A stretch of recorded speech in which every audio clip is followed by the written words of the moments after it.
the team was like, that sounds more like a J-Hope song. That more sounds like a Jimin song. So like those guys have their own style. It makes me want to, take off my pants and go swim. Dive. Does BTS swim to the top of the charts?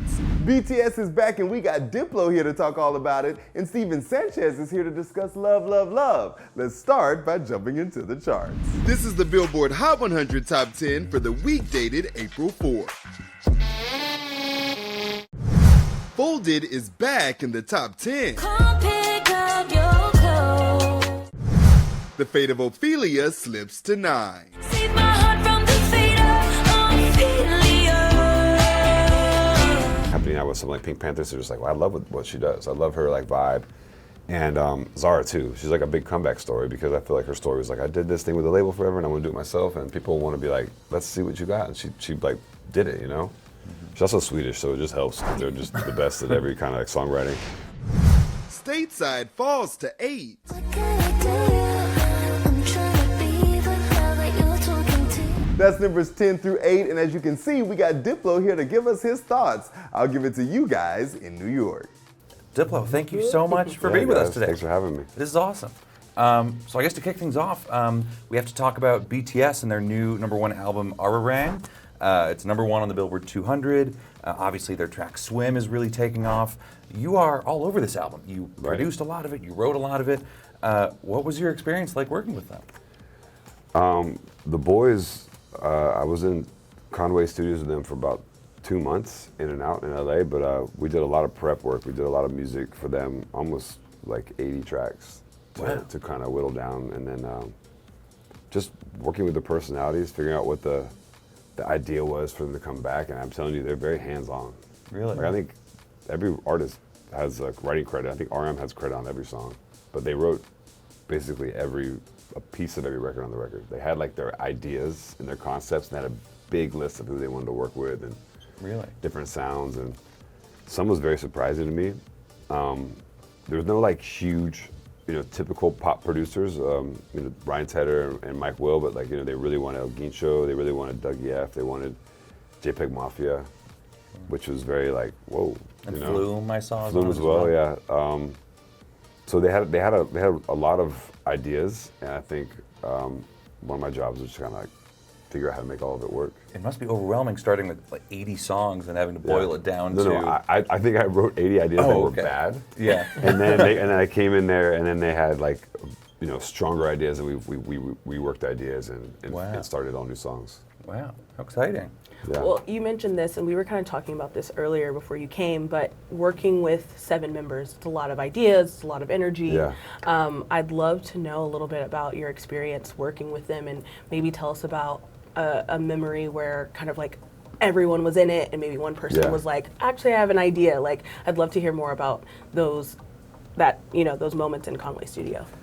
I think I started this project November 2024 when I met with Mr. Bang and at the time Scooter Braun and Coach K, who were all part of like Hive International.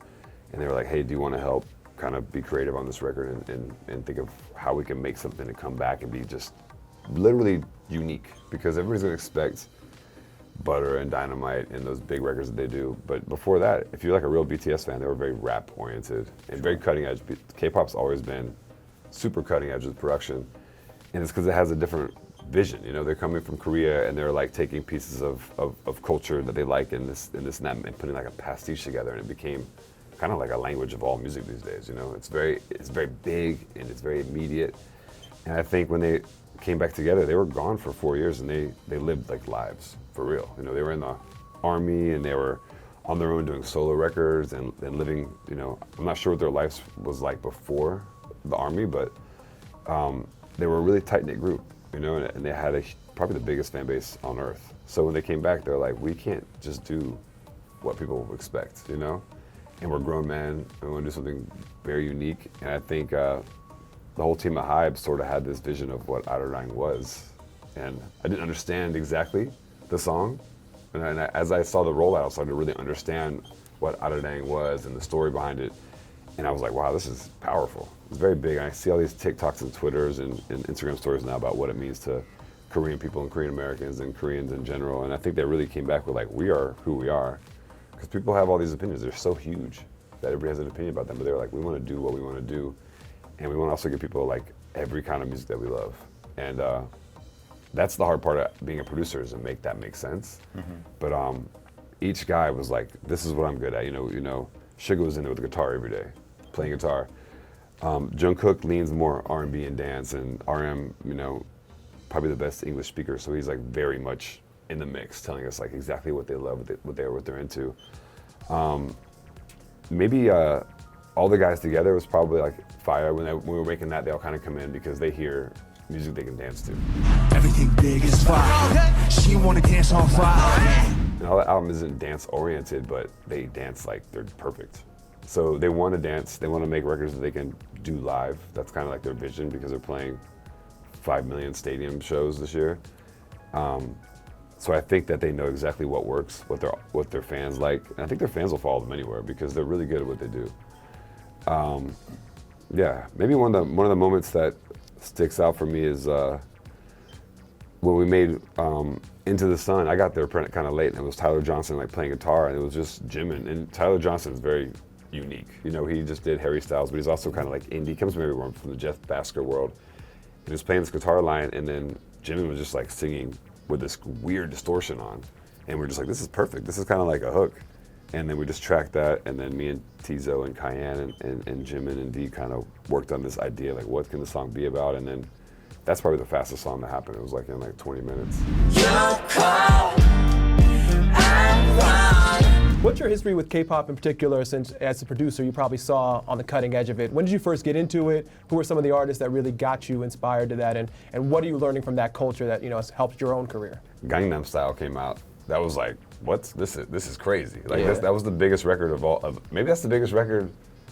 You would know, you work at Billboard, guys, but it's probably like up there with Despacito, like the biggest record of the last 100 years. It was the most viewed video on YouTube for a while. Yeah, it just got Ever, 5 yeah. billion. I think it might be like 5 billion views, but I was like, okay, this is different than I don't know what's going on anymore. This is just crazy. It's like a take over the world type of thing. And it seems like a lot of times Korean artists, because that was a mix of that sort of that David Guetta kind of early EDM world, and I was like, these guys really took it and made a humongous record for the world, and it's in Korean, and we are all dancing to that song in America. So it was like, that's anything can happen here, you know. Then I just was working on my own projects, did so many things after that, and I came back working with Jennie on her album, and we made a record called It's Jennie, and it was just like kind of the lead off track for her project. And I worked with her in the studio just for like a couple weeks, just trying to figure out because the BLACKPINK ladies all went solo, and they had to find like their vision and their identity. So I just made a record that I thought would be, you know, cutting edge for her and that you could dance to, and that became a really big record. Yeah. In fact, I was doing some BTS work, and I went to Korea to meet the team, and I had a night off, and I just went back to meet Teddy, who works with YG in Black Label, and really late night, and I played him a demo I had, a Major Lazer song, and it ended up becoming Jump, the BLACKPINK single, and that was like all during the BTS sessions, but I just was like, let me just try to go to Korea and see what's going on. So I always feel like Koreans and K-pop in general are very progressive, and like they'll take chances. You know, they love to be crazy, heavy, because they can always negotiate what the pop aspects are. I'm more of a producer, just like, how do I make the most outrageous music and make it make sense? Crazy how many hits that man has worked on. We have more Diplo to come, but for now, let's jump back to number 7 through 4. Olivia Dean is up to number 7. Easy to fall in love. Golden is down to 6.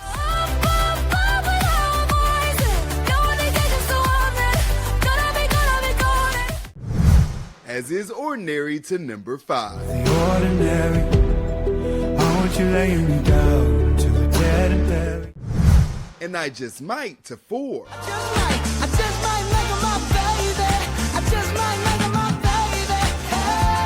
Hanging out on the Hot 100 show with Steven Sanchez. How you doing, my friend? I'm doing great, man. Do Yeah. you, actually, I always like to ask people this. Do you watch the Billboard charts ever? Is it something you see or notice? Yeah, I mean, it'll pop up on Instagram every now and again, and I'm like, oh my gosh, they're up there. I'm like, oh my gosh, they're up there.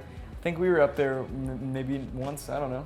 Well, listen, we're happy to have you here, and we're glad you checked the charts. I gotta say, I was listening to Sweet Love, man, and what I love about you is like, there's such a nostalgic, classic vibe to what you bring to the table. Thank you. Who inspires you, and where'd you find that sound? I mean, I think for this record in particular, you know, my grandparents played a huge role in my musical taste, and so I think like experiencing that along with their own love story that I got to experience, it just inspired a ton of love songs from that. I mean, I feel like Yeah. you just put a lot of pressure on your own love life, though, to have like this inspiration, no, of your grandparents? No, I got a wonderful fiance now in my life that reflects the love that I experienced when I was growing up, you know, in the best ways, and so it's chill. It's really good now. Yeah. Okay, well, no pressure. Well, the second single, Love, Love, Love, also Yeah. the name of the album. So why did Yeah. you decide that was going to be the one that titled the project?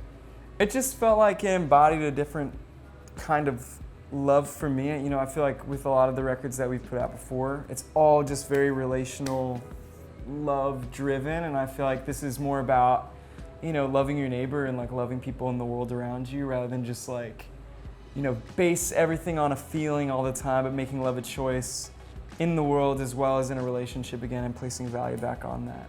Well, the world definitely needs that right now, Yeah, for holy sure. cow. Yeah, for Oh, real. let's take a listen to the track. Give me love.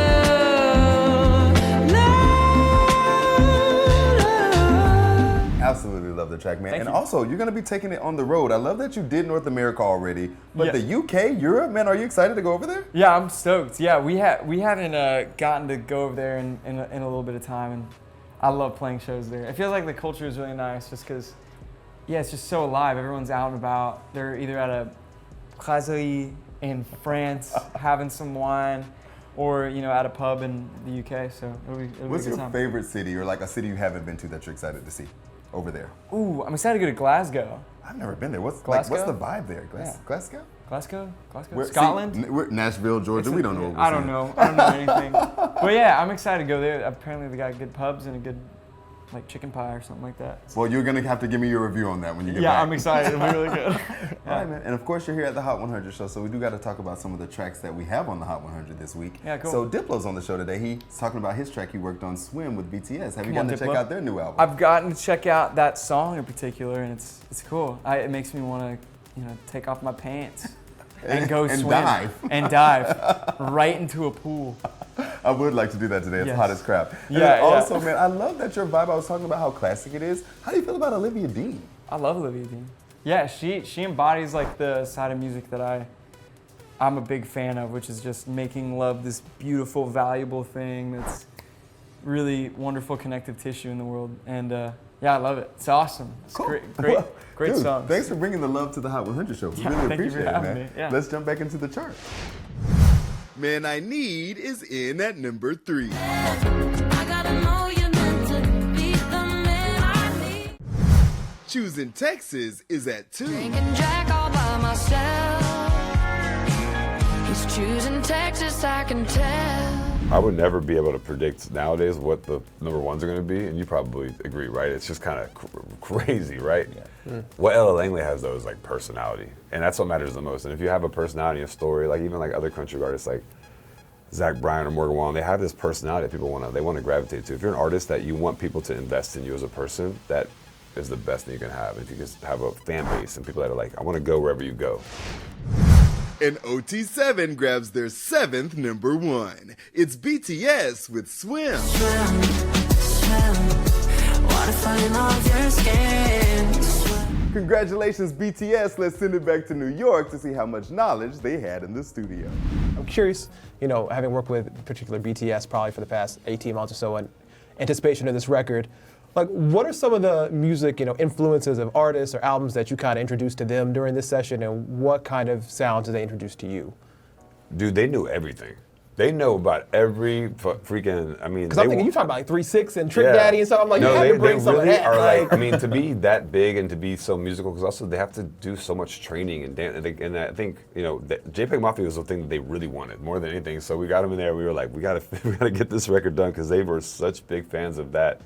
I'm trying to think of the other thing they brought in. I had this one record that was also very Korean. I had this Korean record that was like with the instrumentation, and it was like so awesome. It was great, but the music was in a triplet, so it was like, So every time they come in, they were trying to dance to it, but they kept doing like Bollywood dances, and they kind of make fun of me, and I was like, I couldn't get the dancing right, because they hear the music, they feel it, they're like, how do we move to this? And that's important, because if you're in a studio, you don't have people like, music can be great, if you can't like actually just think about being on stage with it, it doesn't work. So Yeah. those guys know right away if it's gonna work or not, you know? Wow. But they know everything. They really were always trying to be like, yo, they were always like, this is the instrument career we use, and I was like, I had to go download a freaking sound library. I was like, what is this stuff? Like, they really were really direct on like what they wanted, what the vision was, and I was just like there to like facilitate. Shout out to them, like musical encyclopedias out here. Yeah, Like, that's I know a lot about music, but they know a lot more too. So I'm like, they're music nerds at the end of the day. It sounds like y'all were nerding out together. Yeah, it was pretty nerd. Geniuses nerd at out. work, yeah. Being in the studio is not that sexy. It's like we're sleeping in there, we're like trying ideas. What are you currently working on?